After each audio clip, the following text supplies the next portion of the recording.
Well, what this is the fine beginnings of the newest project happening here at the shop.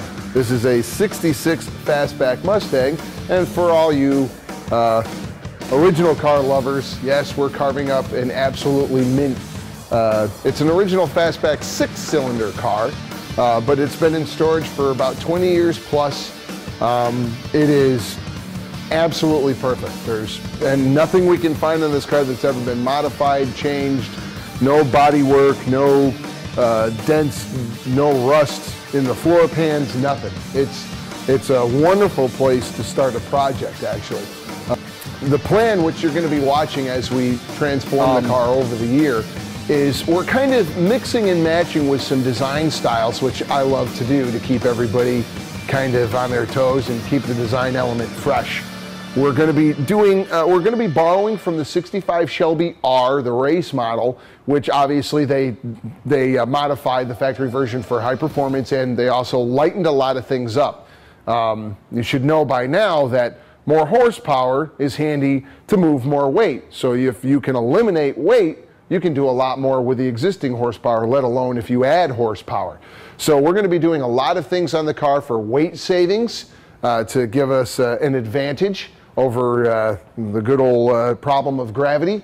And we're also going to be bringing in some interesting design cues. In fact, we finished up a car last year called the 515 GTB, which is a 69 Dodge Charger done in a kind of a flavor of a late 60s, early 70s European road race car. A lot of Ferrari, Lola, Lotus, Jaguar, a lot of those influences in the car, in the design element. This car, we're actually going to be, gasp of horrors, bringing in late 60s, early 70s hardcore Japanese street racer. Think 70s Skyline GTR. We're going to be doing a lot of little parts and pieces around it that come from that influence. Now, this isn't the traditional thing you're thinking of, like Fast and Furious with stickers all over a new Honda. For guys that are into that, no offense meant. But this is actually, those guys in the late 60s and the 70s were very serious about their horsepower and about their handling and about the cars being a high performance vehicle. So they're the same as we are. We just want to go fast and have fun and stop and turn and do everything we need to do. So we're going to be bringing in some of that design element on this car. And hopefully we'll be able to show you a little bit of how we do that. So what we have here is we've obviously started some preliminary work. We've pulled the shock towers out, and I'm sure a lot of people are already thinking, well, they're going to add, you know, the Mustang 2 style front suspension. We're actually not. We're going to be doing an amazing suspension from a company called JME. It's an all aluminum cradle and suspension. This is going to actually have IndyCar F1 style inboard cantilever with the coilovers that actually lay on the frame rail. It'll be extremely, extremely bitchin'. In the rear, it'll be two coilovers that actually cross over themselves up inside the car, and we'll see that later on. We've also just started making these rollers. We make these for rolling the car around the shop, also to go to the sandblaster, to go to the body shop so they can work on it. So we just make some simple fixtures that we already use pre-existing holes in the chassis. And then we can obviously unbolt these once they get wasted from being sandblasted a bunch of times and everything else. So these are actually really important. Everybody that works on the car loves that they can just move the car around real easily. And it clears everything out from having to have a full suspension under the car to make it movable.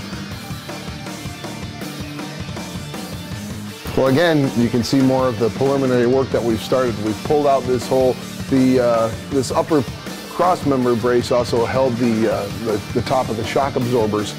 We're removing that because we're not going to be using it with this new suspension. We will be adding bracing back in there, but that's going to be fabricated and designed when we get the rear suspension pieces in here. You can also see what we're going to be doing with the tub. We're not planning on moving the frame rail, but we are going to be cutting the factory wheel tub, and we're going to bring it over to the frame rail, gaining, well, in total, probably about 2.5, maybe even 3 inches of some room for tire. Since we're going to be adding a fender flare, we're actually doing a bolted on fender flare, which might strike you guys as a little odd, but trust me, it's going to work. So that's going to give us another 2 inches or 3 inches outboard. We're planning on running all the way around a 17 by 11, probably anywhere between a 305 or a 335 17 tire, all the way around. We'll have a very aggressive stance and a very aggressive rim and tire package. So we'll be showing you that more as things happen.